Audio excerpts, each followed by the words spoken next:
gente vai avançar um pouquinho para entender, olha o que Allan Kardec, em O Livro dos Médiuns, na parte primeira, chamada Dois Sistemas de Explicação, ele nos traz alguns esclarecimentos muito interessantes.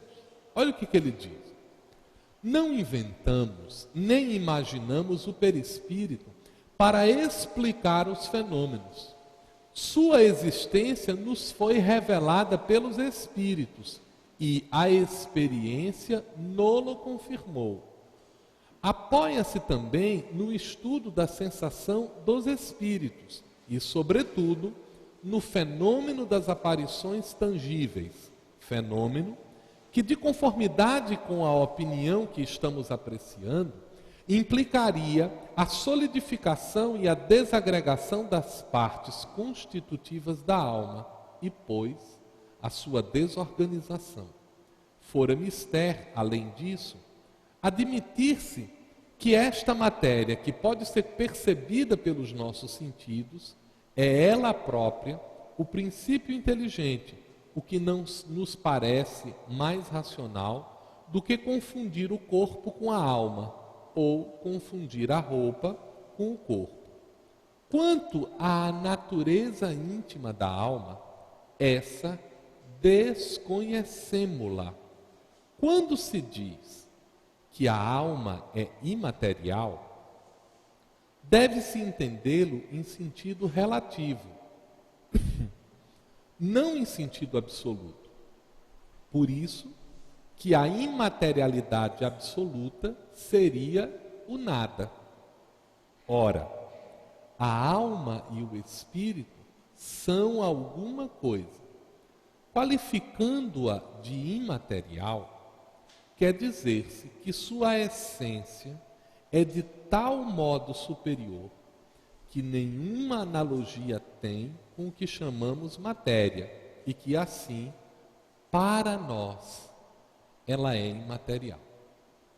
É muito interessante esse comentário de Kardec, né? Kardec é de uma clareza extrema na explicação das coisas dele. Primeiro ele diz que a hipótese do perispírito foi dada pelos espíritos, mas que essa hipótese se confirmou na observação dos fatos. Mas ele diz assim, ninguém se engane. O fato de a gente conseguir conceber isso ainda não significa que nós entendemos tudo. Porque nós não entendemos a natureza íntima da matéria, nós não entendemos a natureza íntima do perispírito e por isso precisamos avançar. E ele segue. Eis aqui a resposta sobre esse assunto que deu um espírito. O que uns chamam perispírito não é senão o que outros chamam envoltório material fluídico. Direi de modo mais lógico, para me fazer compreendido, que esse fluido é a perfectibilidade dos sentidos, a extensão da vista e das ideias. Aqui cabe uma explicação importante. Porque o Espírito está chamando o perispírito como a perfectibilidade dos sentidos. Olha o que ele está chamando a atenção. Quando nós temos uma percepção da realidade, nós usamos os nossos sentidos, não usamos? Mas essa percepção, ela pode ser aperfeiçoada, porque quem percebe não é o corpo, mas a inteligência que reúne os dados e tem acesso a isso. E o perispírito nos permite a percepção extrasensorial. Daí os fenômenos de dupla vista, daí os fenômenos de intuição, daí os fenômenos de visão à distância, daí os fenômenos de antecipação de fatos, daí as intuições que nós temos, que são partes características disso que ele está chamando de perfectibilidade dos sentidos. O avançar. E prossegue. Agora, o ponto de vista científico ou seja, a essência mesma do perispírito, isso é outra questão. Compreendei primeiro moralmente. O que ele quer dizer compreendei primeiro moralmente? Compreendei primeiro na prática. Resta apenas uma discussão sobre a natureza dos fluidos, coisa, por ora, inexplicável. Estamos falando de 1861. A ciência ainda não sabe o bastante, porém, lá chegará, se quiser caminhar com o Espiritismo. O perispírito pode variar e mudar ao infinito. A alma é o pensamento, não muda de natureza. Não vades mais longe por esse lado. Trata-se de um ponto de vista, de um ponto que não pode ser explicado. Supondes que, como vós, também eu não perquiro, vós pesquisais o perispírito. Nós outros, agora, pesquisamos a alma. Olha que coisa interessante. Isso é uma narração de um espírito, dizendo, olha, eu sei que vocês estão com dificuldades de entender a dimensão espiritual, porque vocês ainda não entenderam o que são os fluidos, vocês ainda não entenderam que a matéria estão em elementos distantes, então vocês estão com muita dificuldade para perceber isso. Vocês já imaginaram, durante esse período, a gente tratar das questões como inteligência artificial? Olha o que está acontecendo hoje. Um grupo de cientistas desenvolveu regras de simulação da inteligência. Daqui a pouco, hoje a gente liga para uma central de atendimento, tem uma pessoa lá que nos atende, não é? A gente fala com ela, ela resolve os nossos problemas. Essas pessoas estão sendo substituídas por computadores. E não são computadores com acesso automático, você vai falar com o computador. Você vai dizer coisas ao computador, você vai perguntar coisas a ele, ele vai entender o seu processamento das coisas, vai fazer as pesquisas, vai lhe dar as respostas, e você vai desligar o telefone crente de que falou com uma pessoa, e você falou com inteligência artificial. Isso já está acontecendo hoje em inúmeras coisas. Boa parte das traduções que acontecem na internet são feitas por inteligência artificial. Boas partes das escolhas que são direcionadas para a gente são feitas por inteligência artificial. Por quê? Com qual inteligência eu estou lidando quando eu estou lidando com a inteligência de uma máquina? De uma máquina. Eu estou lidando com a inteligência de um ser humano. Só que um ser humano que, ao entender as regras de funcionamento da inteligência, programou essas regras, programou o funcionamento, estabeleceu conexões de acesso e agora está trabalhando com isso. Imaginem vocês, isso não são ideias futurísticas, são realidades de hoje. Um professor japonês desenvolveu um robô que é uma cópia dele. E de vez em quando, ele manda o robô dar aula. E ele monitora. Ele está trabalhando e ele monitora o que o robô está fazendo. Logo, logo, nós já vamos ter tecnologias suficientes para comunicação à distância. Não estamos falando de coisas fora do comum, gente. Se eu pego um dispositivo celular, eu não consigo falar com minha esposa lá em Brasília agora? Consigo. Se eu ligar a câmera daqui, eu não consigo transmitir para ela o que está acontecendo agora? Existe um grupo de pessoas que está nos assistindo nesse momento, pelas câmeras, pela internet, que estão à distância. Se a gente consegue conectar o nosso cérebro a um dispositivo desse, o Dr. Nicoleles mostrou que ele decodificou o sinal cerebral, fez com que uma pessoa paraplégica usasse um robô para caminhar, não fez?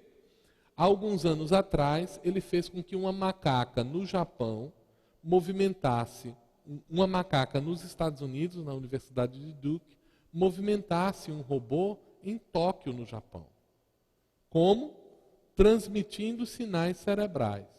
Como é que nós estamos estranhando a faculdade mediúnica? Porque ela é isso. Ela é isso. É um ser inteligente que é destituído da matéria, mas usando outros elementos energéticos, está em contato com outras inteligências. Então, hoje, aquilo que para 1861 parecia um absurdo, hoje a gente já lida com isso, com outra nomenclatura, com outras ideias. Qual é o problema hoje? Ora, se eu posso compartilhar as minhas ideias e mover um robô com as minhas pernas, por que eu não posso mandar minhas ideias? Eu já disse aos filhos lá em casa, olha, quando eu completar 70 anos, eu quero um chip de cérebro. Porque daqui a pouco a gente vai ter um chipzinho que a gente bota no cérebro da gente e vai ser possível fazer assim, já, você está em Rio de Janeiro? Estou. Você não quer compartilhar a sua visão comigo? Não vai ter mais câmera. Eu vou captar os sinais que Jailton está recebendo nos olhos dele e ele não enxerga. Nós temos aqui cerca de 100 mil sensores ópticos que são sensibilizados pela luz, são convertidos para 10 mil nervos ópticos já codificados, são transmitidos para o cérebro que criam a nossa imagem. Se nesse intervalo eu capturar o sinal e mandar, eu posso enxergar pelos olhos do Jajá. Por sinal, já estão se criando câmeras artificiais para substituir os olhos deficitários de cegos para fazê-los voltar a ver. Porque o mecanismo é o mesmo. Se a gente está entendendo o que antes era chamado de fluido nervoso, depois foi entendido ser um fluido elétrico, depois foi entendido ser uma corrente eletromagnética, e hoje a gente chama a energia neurônica, porque é um impulso elétrico que sensibiliza o cérebro, é convertido num impulso elétrico que aciona os meus neurônios. Ora, isso tudo a gente já entende hoje. É o que ele está dizendo, olha, 1861, vocês não sabem nem o que é os fluidos, gente. Hoje a gente sabe. Hoje nós estamos em melhores condições de entendimento dessas coisas do que se tinha naquela época. Então, para a gente é mais fácil compreender alguns elementos que estão relacionados a isso daqui. Allan Kardec segue sobre a hipótese do perispírito. Ele não constitui uma dessas hipóteses de que a ciência costuma valer-se para a explicação de um fato. Sua existência não foi apenas revelada pelos espíritos. Ela também resulta de observações, como teremos ocasião de demonstrar. Por ora, e por não nos anteciparmos no tocante aos fatos que haveremos de relatar, limitar-nos-emos a dizer que, quer durante a sua união com o corpo, quer depois de separar-se desses, a alma nunca está desligada do perispírito. E por que ela não está desligada? Porque o perispírito é a manifestação da alma no meio em que ela está. A alma está presente, ela é um circuito energético, e esse circuito energético causa uma perturbação no meio com os elementos desse meio. E qual é essa perturbação do meio? O perispírito. Então a gente percebe isso com um pouco mais de clareza. Vamos seguir adiante. Para conceituarmos o perispírito, para definirmos de alguma sorte o corpo espiritual, é preciso considerar, antes de tudo, que ele não é reflexo do corpo físico, porque, na realidade, o corpo físico é que o reflete, tanto quanto ele próprio, o corpo espiritual, retrata em si o corpo mental que lhe preside a formação. Diz André Luiz em Evolução em Dois Mundos. Já introduzindo um outro conceito, que é o conceito de um corpo mental. A gente diz assim, como assim um corpo mental? Ora, Allan Kardec, ele fez uma escolha de simplicidade. É conhecido das teorias filosóficas orientais a existência de inúmeros corpos, o corpo mental, o corpo não sei o quê, o corpo astral, o corpo... O que Allan Kardec fez? Eu não quero tratar deste conjunto. Eu vou chamar todo esse processo de perispírito. E por que ele fez essa opção? Porque o que ele podia investigar? Ele não tinha elementos de investigação desses níveis.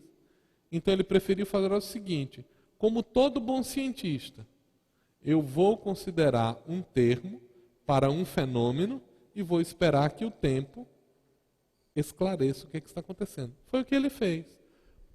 Isso quer dizer que não existem outros corpos, que não existem dimensões disso? Não. A gente está vendo a partir das novas manifestações que existem outras estruturas, mas elas ainda carecem de uma investigação apropriada para a gente poder entender a natureza que está por trás de cada uma delas. Continua com a conceituação. O perispírito, diz André Luiz, enquanto espectro de energias intermediárias que possibilitam a expressão do espírito, é resultado direto do processo de individualização empreendido pelo princípio inteligente durante a construção de si mesmo ao longo das inumeráveis experiências nos reinos que antecedem a condição hominal. Então a gente tem aqui um modelo importante para perceber. O perispírito, ele é o resultado de um longo processo de construção na existência, que é um conjunto de experiências dentro e fora do corpo continuado de aprendizagem, de educação, que vem, primeiro, o princípio espiritual, ele se individualiza. Depois, ele se conscientiza. Depois, ele se socializa. E depois, ele transcende-se. Esse longo processo de fundamentação, aqui a gente está chamando esses termos para a gente compreender o processo. Por quê? Há uma dificuldade muito grande de algumas pessoas que se perguntam assim: espera aí, os animais inferiores têm espírito? Não, eles são princípios espirituais. Ora, então isso quer dizer que eu já fui uma barata? Isso quer dizer que eu já fui uma mosca? Não. Porque o princípio espiritual ainda está em processo de individualização. Então a gente não vai encontrar a mosca. A gente não vai encontrar a célula. A gente vai encontrar aquele conjunto que primeiro começa a automatizar algumas coisas, que ao longo do tempo vai se reunindo e num determinado instante vai constituir uma individualidade. Esta individualidade construída, o espírito com E maiúsculo, individualizado, não é que ele foi uma barata, não é que ele foi uma mosca, não é que ele foi um rato. Mas ele é parte de um processo de individualização que, quando está automatizado, tem inscrito na sua consciência as leis divinas que se inscreveram nela como? Através do processo de individualização. É por isso que, quando surge a consciência, o indivíduo já está de posse das leis divinas. Você levantou o braço?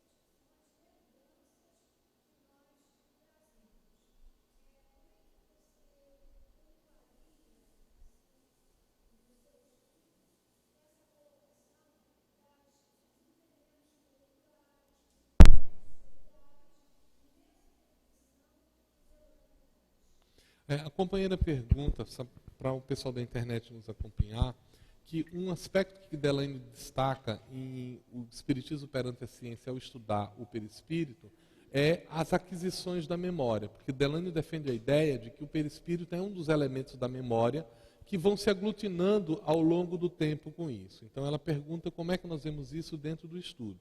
Exatamente como ele. André Luiz, em Evolução em Dois Mundos, ele diz que ao longo de um processo de desenvolvimento surgem os automatismos. Esses automatismos são espécies de treinamento do princípio espiritual que servirão de instrumentos para que o espírito se consolide. E é nesse sentido que ele serve de uma espécie de memória primitiva. A gente vai ver isso desdobrado, e eu vou me adiantar com isso daqui. Vou pular essas primeiras conclusões.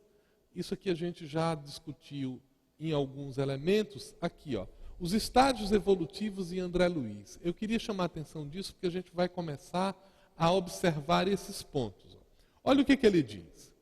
É assim que, dos organismos monocelulares aos organismos complexos, em que a inteligência disciplina as células, colocando-as ao seu serviço, o ser viaja no rumo da elevada destinação que lhe foi traçada no plano superior, tecendo com os fios da experiência a túnica da própria exteriorização. Olha que imagem fantástica.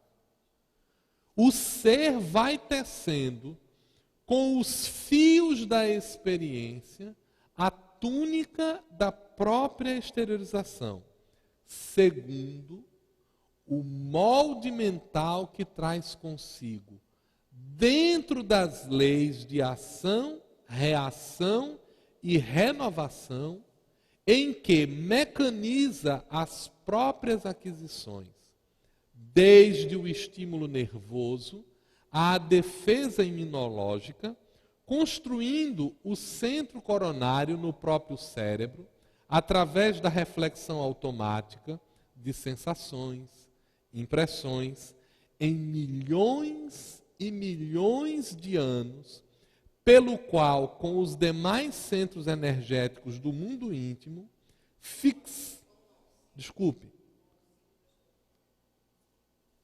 me perdi aqui. Com o auxílio das potências sublimes que lhe orientam a marcha, configura os demais centros energéticos do mundo íntimo, fixando-os na tessitura da própria alma. E diz mais. Surgem então os automatismos. Por que esses automatismos surgem? Por conta daqueles mecanismos de memorização que Delane recordou, que são desenvolvidos e passam a constituir isso para ele.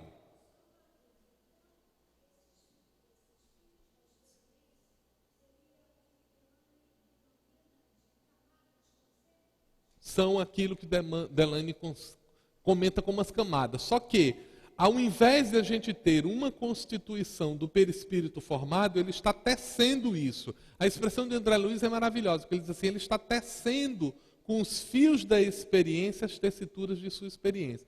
Ele vai aprendendo isso. Aí ele fala, no automatismo fisiológico, compreensível salientar que o princípio inteligente, no decorrer dos evos, plasmou o seu próprio veículo de exteriorização.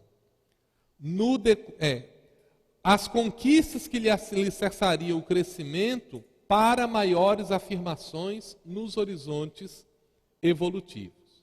Eu quero chamar a atenção de uma coisa que é muito curiosa.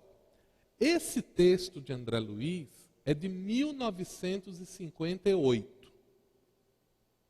É um texto que tem mais ou menos uns 50 anos de diferença em relação ao texto original de Delane. Ainda assim, é um texto ousado. Por quê? Porque foi um texto escrito por um homem que não tinha o primeiro grau. Francisco Cândido Xavier, o médium, não tinha o primeiro grau. Eu quero chamar a atenção, eu estou destacando essa data, vocês vão entender por quê. Vou continuar a leitura para a gente fazer um comparativo desses processos. Na retaguarda do transformismo, o reflexo precede o instinto. tanto quanto o instinto precede a atividade refletida, que é a base da inteligência. Nos depósitos do conhecimento adquirido, por recapitulação e transmissão incessante, nos milhares de milênios em que o princípio espiritual atravessa lentamente os círculos elementares da natureza, qual vaso vivo, de forma em forma, até configurar-se no indivíduo humano. É como se essas diferentes experiências, de forma em forma, fossem servindo para ele memorizar certos conteúdos de experiência, até que num determinado instante, se aprendido esses elementos, surge o ser individual, configurado no indivíduo humano, em trânsito, olha a expressão de André Luiz, em trânsito para a maturação sublimada no campo angélico. O que ele está dizendo? O homem é um elo de ligação entre o animal e o anjo.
Vamos primeiro pensar no seguinte. A ideia das camadas concêntricas, ela está perguntando como é que a memória ela se exterioriza na ação do perispírito durante certas exteriorizações. Esses mecanismos concêntricos, eles se exteriorizam não como uma forma, mas como rudimentos da memória que foi construída com isso. Deixa eu pegar esse ponto para voltar um pouquinho para a gente entender esse processo de evolução contínua. Vamos imaginar uma ameba, um ser monocelular que desempenha duas funções. Ela se alimenta e se reproduz. Ponto. Vocês percebem que se uma ameba ela não conseguir distinguir o que é o seu alimento do que é uma ameaça para ela, ela desaparece? Porque se ela for atrás de um alimento e aquele alimento for um predador, ela some. E se todas as amebas fizerem isso, daqui a algum tempo não tem mais ameba. Então, ora, qual é um requisito fundamental para a ameba continuar existindo? Ela precisa aprender o que é que a alimenta e o que é que não a alimenta. Para isso ela desenvolve estruturas de sensibilidade que a fazem reconhecer sinalizadores e estabelece ali as primeiras marcas. Ora, o princípio espiritual que está vinculado ali memorizou o que é alimento do que não é. Quando aquilo é reunido num ser pluricelular, eu tenho um conjunto de aprendizados que são responsáveis pelo automatismo daquilo. E esses elementos eles vão reunindo conhecimento. É isso que fez com que na atualidade se diga o que é o ser vivo. O ser vivo é o ser capaz do conhecimento. Por que o ser capaz do conhecimento? Porque o ser vivo é o ser que é capaz de adaptar-se à realidade da sua vida. E quando ele não está adaptado, significa que o seu conhecimento sobre a realidade não lhe permite mais sobreviver na realidade. Ora, esse patrimônio que André Luiz diz foi construído ao longo dos séculos, servirá agora de fundamento para a manifestação do indivíduo que, com as leis inscritas na consciência, ganha um elemento novo, que é a sua vontade. O que é a vontade do indivíduo? É a sua habilidade de direcionar a sua ação para aquilo em que está o seu foco. Mas quando ele faz isso, ele usa todos os instrumentos que estão automatizados para ele. Mas quando ele se fixa em uma determinada ideia, ele se reconfigura naquela ideia. Daí a gente entende por quê. Os ovoides, quando voltam a ter, por motivos obsessivos, uma monoideia, o que acontece com o seu perispírito? Ele perde as outras funções temporariamente. Por isso o perispírito é um elemento plástico. Ele gira em torno do conteúdo da ideia. O que quer dizer o seguinte: se eu no mundo espiritual chego lá dizendo assim, eu sou um lobo, eu sou o Satanás, eu sou um vampiro, como é que eu vou me apresentar no mundo espiritual? É assim.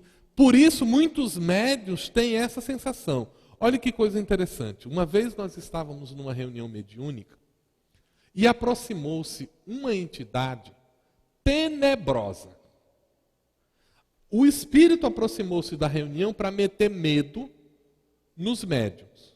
A presença dele era uma presença que inspirava terror. Olha que coisa interessante. Eu, como médium, percebi a presença desse espírito na forma de uma aranha. Porque eu morro de medo de aranha. Eu. Mas o outro médium percebeu a presença desse espírito como se ele fosse uma cobra. Não é que o espírito era uma cobra, é que o médium tinha medo de cobra. A aranha para ele não ia nem vinha. O outro percebeu a presença do espírito como uma galinha, porque ele tinha medo de galinha. Vejam, a manifestação do espírito, ela é um tom que cria uma energia que o médium, quando percebe, traduz de acordo com os símbolos que estão envolvidos com isso. Mas isso também se expressa dentro do próprio indivíduo. É por isso que às vezes a gente tem, imagina, os nossos sonhos espirituais, a gente tem experiências sensórias que quando a gente volta para o corpo e a gente quer falar, vira aquela loucura. Não, porque eu estava em cima de uma prancha e de repente eu fui falar com uma pessoa e era um leão. E aí, quando eu corria, eu estava dentro da casa da minha tia, mas isso não tem lógica nenhuma. Porque no nosso discurso, a gente está traduzindo experiências diferentes numa lógica dessa. É só ver. Os médios que se desdobram e querem narrar alguma coisa, têm dificuldade de narrar. Porque eles não conseguem traduzir na linguagem aquele conjunto de percepções que têm. Por isso aquela ideia da perfectibilidade do espírito. Aqui, André Luiz está chamando a atenção para a gente para uma coisa fundamental. O psiquismo, ele é desenvolvido em estágios avançando, aos poucos. Qual era o ano que André Luiz propôs isso, gente? 1958. Olhem que coisa curiosa. Em 1959, um estudioso russo, especialista no desenvolvimento do psiquismo, publica uma obra chamada O Desenvolvimento do Psiquismo, Alexis Leontiev, em que ele explica o surgimento do psiquismo assim. Primeiro se desenvolve o estágio do psiquismo sensorial elementar. As situações são percebidas na realidade, desenvolve-se os primeiros elementos elementares. Aí surge o psiquismo perceptivo, em que surge um ser que tem consciência da percepção que está tendo. Aí surge o estágio do intelecto, que se caracteriza pela capacidade de refletir a realidade de modo complexo e de interagir com essa representação e através de comportamentos de planejamento e comportamento de ações efetivas, para então alcançar o estágio da consciência humana. Não é muito curioso? Porque o que o senhor Leontiev está dizendo em 1959 é o que André Luiz tinha dito em 1958.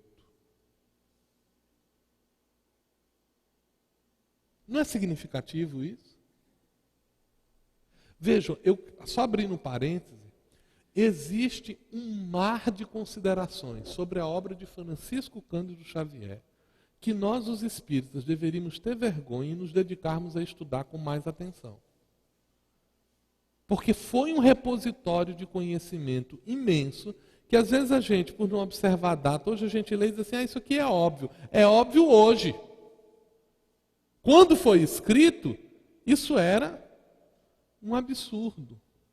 A gente não conseguia entender os detalhes específicos do que está acontecendo com isso. Parnaso de Além Túmulo, naquela poesia que nós citamos ontem, quando ele diz assim, reflexas apesar das ações fisiológicas, reflexas das ações psicológicas, nos fundamentos da existência, tu és um ser imortal e responsável, que tens a liberdade inviolável e as leis de Deus na própria consciência. Augusto dos Anjos, em 6 estrofes, resumiu a evolução em 2 mundos. Mas a gente só consegue entender que o resumo de evolução em 2 mundos está ali, depois que a gente entende a evolução em 2 mundos. O fundamento desses elementos está sobre as estruturas centrais do perispírito, que aparece como um elemento dinâmico constituído pela aglutinação de forças sobre o princípio inteligente, com um processo de construção do patrimônio psíquico do espírito ao longo das eras de desenvolvimento, pelos automatismos, por aqueles estados de psiquismo que nós vimos, e um centro de exteriorização do perispírito. Dito isto, oi.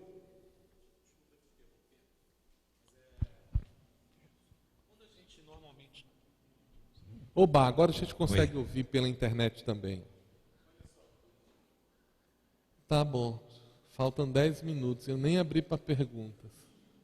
Obrigado, Jajá. Você quer deixar para quando abrir as perguntas para você concluir? Não, pode seguir. É importante que a gente faça isso.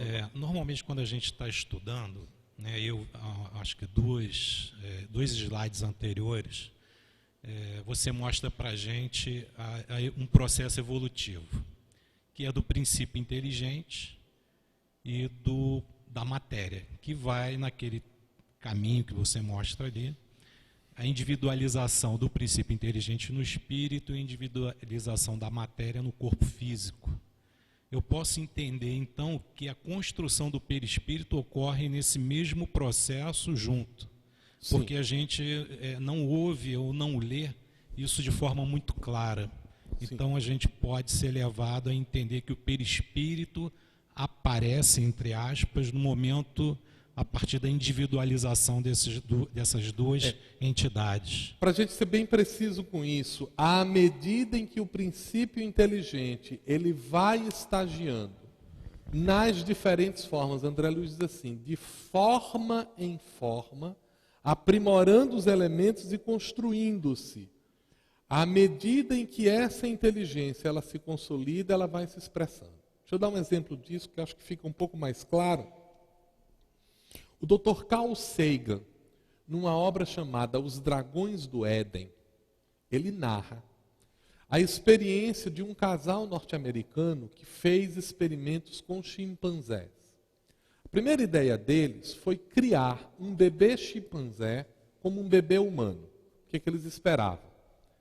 Se o bebê chimpanzé tem a mesma estrutura, tem cérebro, tem ouvido, tem aquilo, se a gente der fatores culturais, o bebê chimpanzé vai se desenvolver como um bebê humano?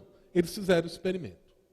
Criaram um bebê chimpanzé como se fosse filho deles. E perceberam o seguinte, olha que coisa interessante. O bebê chimpanzé, ele desenvolveu a sociabilidade, mas no mecanismo da fala, ele não se desenvolveu. A única coisa que ele conseguia emitir eram sons parecidos com mamã, papá. Só isso. Por outro lado, ele tinha habilidades físicas extraordinárias. Eles então perceberam uma coisa interessante. Que eles poderiam treinar o bebê chimpanzé na linguagem dos surdo-mudos. Por quê? O aparelho fonador do chimpanzé não era capacitado para articular a complexidade dos sons humanos, mas a mão deles era suficientemente hábil para aprender uma linguagem. Surpresa, estabeleceu-se a primeira comunicação entre homens e macacos. Ao ponto de eles oferecerem para o chimpanzé uma melancia, ele experimentou aquilo como uma fruta, e tempos depois ele pediu, você não poderia me dar aquela fruta água? Eles ficaram muito intrigados, porque não tinham dito qual era o nome daquela fruta, mas ele percebeu e chamou aquilo, percebeu que era uma fruta, percebeu que era aquosa e pediu a fruta água, que é exatamente o nome de melancia em inglês. Então ele construiu isso. Mas chamou muito a atenção deles que o desenvolvimento linguístico de todos os chimpanzés submetidos a esse processo desaparecia quando eles chegavam à idade adulta. Mais do que isso. Depois de passado da idade adulta, esses chimpanzés estressavam-se em comportamentos de ultraviolência, muito maiores do que o comum. Eu tenho a impressão de que o planeta dos macacos, né, a história dos macacos, foi derivada dessas investigações iniciais. Por quê? O que eles perceberam? Dá para desenvolver linguagem, dá para desenvolver algumas coisas, mas não há continuidade. São elementos que não se fixam. Por quê? Porque a consciência dos animais superiores, ela é evasiva. Ei, mas isso é exatamente o que André Luiz diz em Evolução em Dois Mundos, em 1958. Que apenas com o desenvolvimento da linguagem, os seres primitivos que vêm construído essa manifestação psíquica, porque a gente não pode entender que é o perispírito que dá essa construção, nem que essa construção dá o perispírito. Eles são elementos correlacionados.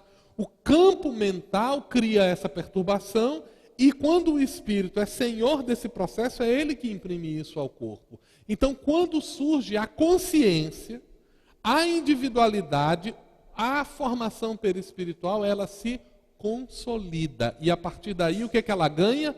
Continuidade. E é essa continuidade que faz, por exemplo, com que no mundo espiritual o indivíduo desencarnado permaneça. Por que André Luiz nos relata que os animais que precisam estar no mundo espiritual são mantidos exteriormente por auxílio de outras pessoas? Por quê? O psiquismo animal não consegue manter um perispírito estável porque ele não tem a individualidade constituída por isso. Então esse é um assunto muito interessante. Agora, Oi. Hoje eu já... Tá bom. Só para a gente concluir, eu queria falar sobre as funções do perispírito. Por quê? A primeira função que a gente observa é que o perispírito é um instrumento de condução daquilo que Kardec chama da intelectualização da matéria. Porque ele é um elemento que serve da memória, que Gabriel Delany fala, ele é o elemento que conduz os primeiros automatismos durante a sua construção. Vejam que isso não quer dizer que barata tem perispírito, que rato tem perispírito, que cachorro tem perispírito. Mas ali estão os elementos que estão sendo condicionados para no futuro terem essas constituições estabelecidas. E são esses elementos que assimilam isso. Aí a gente diz assim, ei André, mas na atualidade a gente está entendendo que isso funciona no cérebro. Que esse aprende e no cérebro você tem as redes neurais que trabalham com isso, né? O que a gente está esquecendo? que as redes neurais são complexos energéticos. E como é que os espíritos respondem que são o perispírito e o espírito? Complexos energéticos. Então nós estamos nos aproximando disso, inclusive pela via do mecanismo da ciência. É uma boa notícia de que o século XXI, os próximos 10 anos, são chamados os anos de pesquisa do cérebro. Os cientistas estão financiando, é o maior projeto de financiamento científico na atualidade, é o projeto The Brain, o cérebro. É uma tentativa que a ciência agora ela quer entender o cérebro humano de qualquer maneira. E ora, quando nós entrarmos para entender o cérebro humano, nós vamos nos deparar com o quê? Com o espírito. Então, se tudo acontecer de acordo com o que está em andamento, até o final de 20 anos, nós teremos uma perfeita compreensão da manifestação da inteligência humana e teremos acesso aos elementos indicativos da existência espiritual. Fernando, você não quer botar o microfone lá? Porque daí todo mundo acessa. Para finalizar mesmo, Jailton, até que ponto o sistema límbico, que segundo o Paul Motley, ele tem uma influência muito grande, ele estaria administrando ou seria o berçário dessas sensações? É importante que a gente perceba que em nossa estrutura de desenvolvimento, nós condicionamos certos automatismos para algumas áreas. Então, por exemplo, toda a complexidade do nosso sistema nervoso, os sistemas diferentes que estão estabelecidos, eles têm reações. Vejam, o que aconteceria se eu desse um grito forte agora? Todo mundo iria se assustar, não é? E esse assustar-se com um grito forte é o quê? Na hora que eu grito, eu tenho um programa no meu corpo que diz o seguinte: susto, susto, descarga de adrenalina. Para que o corpo precisa dar uma descarga de adrenalina, que é o nosso susto? O nosso susto é uma descarga de adrenalina. Ou para você correr, isto é, fugir, ou para você enfrentar. É um mecanismo de autodefesa. Ora, isso foi desenvolvido ao longo dos séculos. Não foi? Por quê? Porque nós aprendemos isso. E de onde nós aprendemos isso? Na experiência, na convivência com as coisas. Agora imagina que eu, sorrateiramente, pego o ar-condicionado e boto um veneno com cheiro de flores. Alguém aqui ia correr? Olha que cheiro bom. Morria todo mundo envenenado porque o veneno tem cheiro de flores. E nós somos condicionados a julgar que, ao sentir cheiro de flores, é uma coisa boa. E se é veneno, não é. Então, como é que nós podemos nos defender disso? A gente precisa mudar o nosso programa. Eu preciso conhecer a estrutura disso e agir em torno disso. É um mecanismo de readaptação. Enquanto que os nossos sistemas, eles automatizam processos instintivos, porque eles foram desenvolvidos para isso, o desafio da inteligência humana é aprender a adaptar-se às novas realidades. E é nisso que o homem é completamente diferente. Por isso, aquela visão de André Luiz. O homem é aquele elemento intermediário entre o animal, que é puro processo de automatização e aprendizado, para o anjo, que é aquele que, conhecedor das leis naturais e prático na vivência delas, sabe com sabedoria e boa vontade agir. Nós somos o quê? Espíritos em trânsito nesse processo de aprendizado. Nós ainda não nos desenvolvemos completamente com isso. Não tendo concluído a nossa exposição, mas atendendo aos imperativos do horário que nos cabe, gostaríamos de concluir com uma reflexão importante de que, primeiro, o Espiritismo ainda é um vasto campo de investigação. Precisamos compreender as dimensões da ciência e os seus desafios para que possamos explorar no campo do Espiritismo os seus fundamentos filosóficos adequados. Estamos padecendo de um grave problema no movimento espírita, que é, nós achamos que conhecemos o Espiritismo. A gente faz aquela primeira leitura superficial, sem fazer a correlação entre as coisas, e começamos a sentir dificuldades ao perceber esse tipo de coisa. André Luiz em Evolução em Dois Mundos, em Mecanismos da Mediunidade, Gabriel Delaine em O Espiritismo perante a Ciência, Leon Denis no Grande Enigma, os grandes precursores trazem para a gente ideias profundas que são alavancas da nossa transformação moral. Porque transformação moral significa como é que eu pego este conhecimento e aplico no meu dia a dia. Porque enquanto eu estou com esse conhecimento apenas repetindo feito papagaio, eu não entendi o que é ele. Eu não sei do que ele se trata. Eu não sei como ele pode alterar o meu dia a dia. O Espiritismo é um elemento de transformação moral. Ele tem que transformar-se no elemento que afeta o nosso dia a dia. E nós não precisamos ter medo do avanço da ciência. Porque se a ciência demonstrar, diz Allan Kardec, que o Espiritismo está errado em algum ponto, ótimo, é melhor que a gente saiba disso quanto antes. Porque aí a gente abandona esse mecanismo e vamos seguir com um fundamento mais centralizado. Não é problema nenhum para a gente isso. O que está acontecendo, no entanto, não é isso.